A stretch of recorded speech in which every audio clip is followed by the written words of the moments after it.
Good evening. Market വ്യൂവിന്റെ closing ബില്ലിലേക്ക് സ്വാഗതം. ആദ്യം business headlines. ചാഞ്ചാട്ടങ്ങൾക്കൊടുവിൽ നേട്ടത്തിൽ വ്യാപാരം അവസാനിപ്പിച്ച ഇന്ത്യൻ ഓഹരി വിപണി. സെൻസെക്സ് 195 പോയിന്റ് ഉയർന്നു. നിഫ്റ്റി 22,000-നടുത്ത് വ്യാപാരം അവസാനിപ്പിച്ചു. PSP സൂചികയിൽ 2% നേട്ടം. ഇന്ത്യയിൽ 3 അർദ്ധചാലക പ്ലാന്റുകൾ സ്ഥാപിക്കുന്നതിന് അംഗീകാരം നൽകി കേന്ദ്ര മന്ത്രിസഭ. പ്ലാന്റുകൾക്കായി 1.26 ട്രില്യൺ രൂപ ചെലവഴിക്കും. ടാറ്റ സൺസ് സംരംഭം ആരംഭിക്കുന്നത് തായ്ലൻഡുമായി സഹകരിച്ച് 100 ദിവസത്തിനുള്ളിൽ പ്ലാന്റുകളുടെ നിർമ്മാണം ആരംഭിക്കും. പ്രധാനമന്ത്രി സൂര്യഘർ മുഫ്ത് ബിജ്ലി യോജനയ്ക്ക് ക്യാബിനറ്റ് അംഗീകാരം. 75,021 കോടി രൂപ ചെലവിൽ 1 കോടി വീടുകളിൽ സോളാർ പാനലുകൾ സ്ഥാപിക്കും. ഓരോ ജില്ലയിലും മോഡൽ സോളാർ വില്ലേജുകൾ നിർമ്മിക്കാനും തീരുമാനം. IMF-ൽ നിന്ന് $6 ബില്യൺ വായ്പയെടുക്കാൻ പദ്ധതിയിട്ട് പാകിസ്ഥാൻ. നടപടി സാമ്പത്തിക പ്രതിസന്ധി രൂക്ഷമായ സാഹചര്യത്തിൽ. IMF-ഉമായുള്ള ചർച്ചകൾ ആരംഭിക്കാനിരിക്കെ പാകിസ്ഥാന് $2 ബില്യൺ വായ്പ നൽകി ചൈന.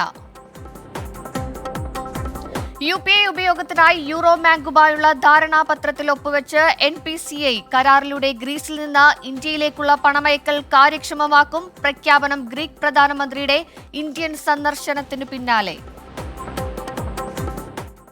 ഇനി മാർക്കറ്റ് അനാലിസിസിലേക്കാണ്. ഡെറിവേറ്റുകളുടെയൊക്കെ ഒരു പ്രതിമാസ കാലാവധിയുടെ അവസാന ദിവസമായതിനാൽ തന്നെ ഇന്ന് വിപണിയിൽ വലിയൊരു അസ്ഥിരത പ്രകടമായിരുന്നു. അങ്ങനെ ചാഞ്ചാട്ടങ്ങൾക്കൊടുവിൽ നേരിയ നേട്ടത്തിലാണ് ഇന്ത്യൻ ഓഹരി വിപണിയിൽ ഇന്ന് വ്യാപാരം അവസാനിച്ചിരിക്കുന്നത്. ലോകം പൊതുമേഖലാ ബാങ്ക് ഓഹരികളിൽ ഏകദേശം 2% നേട്ടത്തോടെയാണ് ഇന്ന് വ്യാപാരം അവസാനിപ്പിച്ചിരിക്കുമ്പോൾ പ്രകടമാകുന്നത്. ഇനി സൂചികകളിലേക്ക് വരികയാണെങ്കിൽ നാഷണൽ സ്റ്റോക്ക് എക്സ്ചേഞ്ചിന്റെ സൂചികയായ നിഫ്റ്റിയുടെ എല്ലാ സൂചികകളും ഒരു ഗ്രീൻ സിഗ്നൽ, ഒരു പോസിറ്റീവ് മോഡിലാണ് ഇന്ന് വ്യാപാരം അവസാനിച്ചിരിക്കുന്നത്.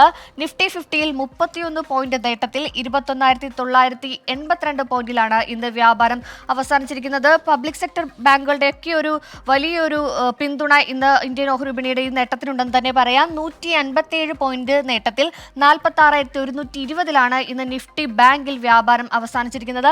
നിഫ്റ്റി ഫിനാൻഷ്യൽ സർവീസസിലേക്ക് വരികയാണെങ്കിൽ നേരത്തെ സൂചിപ്പിച്ച പോലെ അവിടെ ഒരു പോസിറ്റീവ് പിന്തുണയുണ്ട്. 67 പോയിന്റ് നേട്ടത്തിൽ 20,407 പോയിന്റിലാണ് നിഫ്റ്റി ഫിനാൻഷ്യൽ സർവീസസിലും വ്യാപാരം അവസാനിച്ചിരിക്കുന്നത്. ഇന്ന് ദിവസം ഈ മാസം അവസാനമാണ്. ഏകദേശം നിഫ്റ്റിയിൽ തന്നെ ഒരു 3% നേട്ടമുണ്ടായെന്നാണ് സാമ്പത്തിക വിദഗ്ധർ ഈ മാസം അഭിപ്രായപ്പെടുന്നത്. ഇനി ബോംബെ സ്റ്റോക്ക് എക്സ്ചേഞ്ചിലേക്ക് പോവുകയാണെങ്കിൽ ബോംബെ സ്റ്റോക്ക് എക്സ്ചേഞ്ചിന്റെ സൂചികയായ സെൻസെക്സിലും ഒരു ഗ്രീൻ സിഗ്നലിലാണ് വ്യാപാരം അവസാനിച്ചിരിക്കുന്നത്.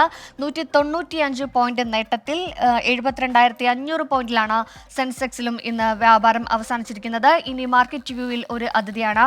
TPFSന്റെ എക്സിക്യൂട്ടീവ് ഡയറക്ടറായ പോൾ തോമസ് ആണ്. Good evening Shri Paul Thomas. വളരെ നീണ്ട ഒരു ചാഞ്ചാട്ടങ്ങൾക്കൊടുവിൽ ഇന്ത്യൻ ഓഹരി വിപണി ഒരു ഗ്രീൻ സിഗ്നൽ, ഒരു പോസിറ്റീവ് മോഡൽ വ്യാപാരം അവസാനിച്ചിരിക്കുകയായിരിക്കും. എന്തൊക്കെ ഘടകങ്ങളായിരിക്കാം ഈ ഒരു പിന്തുണയ്ക്ക് കാരണമായിരിക്കുന്നത്? ഗുഡ് ഈവനിങ് സൂര്യ. നമ്മൾ കാലത്ത് തന്നെ പറഞ്ഞിരുന്നു മാർക്കറ്റിനെ സംബന്ധിച്ചോളം 21,850 ലെവല് ഒരു നല്ല സപ്പോർട്ടായിരിക്കുമെന്ന് ഞാൻ പറഞ്ഞിരുന്നു. ഇന്ന് സത്യം പറഞ്ഞാൽ മാർക്കറ്റ് 21,860 ലെവൽ വന്നിട്ട് ഏകദേശം 200 പോയിന്റോളം നിഫ്റ്റിയിൽ തിരിച്ച് കയറുന്നതായിട്ടാണ് കണ്ടത്. അതിൻ്റെ പ്രധാനപ്പെട്ട കാരണം ഇന്നലത്തെ ഹെവി സെല്ലിങ്ങിനെ പറ്റിയും നമ്മൾ പറഞ്ഞിട്ടുണ്ടായിരുന്നു. അത് ഫ്യൂച്ചേഴ്സിൻ്റെ ഓപ്ഷൻ്റെയും മന്ത്ലി ക്ലോസിങ് അടുത്തതിൻ്റെ ആയിട്ടുള്ള ഒരു സെല്ലിംഗ് പ്രഷറും കൂടിയ പൊസിഷൻസ് കയ്യിലുള്ളവരുടെ ഒരു സെല്ലിംഗ് പ്രഷറും കൂടിയാണ് എന്ന് നമ്മൾ പറഞ്ഞിരുന്നു. ഏകദേശം അതുപോലെ തന്നെ ഇന്ന് മാർക്കറ്റ് ഓപ്പൺ ചെയ്ത ഒരു ചെറിയ ഒരു താഴ്ചയ്ക്ക് ശേഷം വീണ്ടും കയറി മാർക്കറ്റ് ക്ലോസ് ചെയ്തു. മാർക്കറ്റിൻ്റെ അണ്ടർടോൺ പോസിറ്റീവ് ആണ് എന്നുള്ളതാണ് ഇതിൻ്റെ പ്രധാനപ്പെട്ട കാരണം. എന്നിരുന്നാലും മാർക്കറ്റിൽ എല്ലാ ദിവസവും ഒരേപോലെ കയറാൻ പറ്റില്ല. മാർക്കറ്റിൽ ഇടയ്ക്ക് പുറത്ത് ബുക്കിങ്ങിൽ വന്നുകൊണ്ടിരിക്കും. അതിൻ്റെ ഒരു ഭാഗം മാത്രമാണ് കഴിഞ്ഞ ദിവസവും ഇന്നും നടന്നത്. എന്നാൽ മാർക്കറ്റ് കയറി ക്ലോസ് ചെയ്തത് മാർക്കറ്റിൻ്റെ അണ്ടർടോൺ ഇപ്പോഴും പോസിറ്റീവായിട്ട് നിൽക്കുന്നു എന്നുള്ളതാണ് സൂചിപ്പിക്കുന്നത്. ഒരു കറക്ഷനിലേക്കൊന്നും മാർക്കറ്റ് ആയിട്ടില്ല എന്ന് വേണം നമ്മൾ മനസ്സിലാക്കാൻ. ഇന്ന് റിലയൻസ് ഡിസ്നിയുടെ ഒരു ജോയിൻറ്റ് വെഞ്ചറിൻ്റെ ന്യൂസ് വന്നിരുന്നെങ്കിലും കാര്യമായിട്ടുള്ള ഒരു കയറ്റം റിലയൻസിൽ ഉണ്ടായില്ല. ഒരു 0.5% ഉയർന്നാണ് ഇന്ന് ക്ലോസ് ചെയ്തിരിക്കുന്നത് എന്ന് മാത്രം. മാർക്കറ്റ് പൊതുവെ ഒരു സിംഗിൾ സ്ക്രിപ്പ് ഇന്ന് എടുത്തു പറയാനില്ല. ജനറലായിട്ട് മാർക്കറ്റ് പോസിറ്റീവായിട്ട് ക്ലോസ് ചെയ്തു. 22,060 വരെ കയറിയിരുന്നു ക്ലോസിംഗ് ടൈം ആയപ്പോഴത്തേക്കും. എന്നാൽ average of half an hour വന്നപ്പോഴാണ് ഈ താഴെ ക്ലോസിംഗ് വന്നത്. നന്ദി. ശ്രീ പോൾ തോമസ് ആണ് മാർക്കറ്റ് വ്യൂവിൽ അതിഥിയായത്. എന്തായാലും ആഭ്യന്തര നിക്ഷേപകർക്ക് ഒരു ഉറച്ച പിന്തുണ വിപണിക്കുണ്ടെന്ന് തന്നെ പറയാം. പക്ഷേ എന്നിരുന്നാലും GDP ഡേറ്റകൾ അടക്കമുള്ളവ ഇനി പുറത്തു വരാനിരിക്കുന്നു. നിക്ഷേപകരൊക്കെ തന്നെയും ആകാംക്ഷയിലാണ്. കൂടുതൽ വിപണി വാർത്തകളുമായി മാർക്കറ്റ് വ്യൂവിൽ ഇനി നാളെ കാണാം. ഇനിയൊരു ഇടവേളയ്ക്ക് ശേഷം ഇന്ന് സംഭവിച്ചതുമായി അനുജ തുടരും.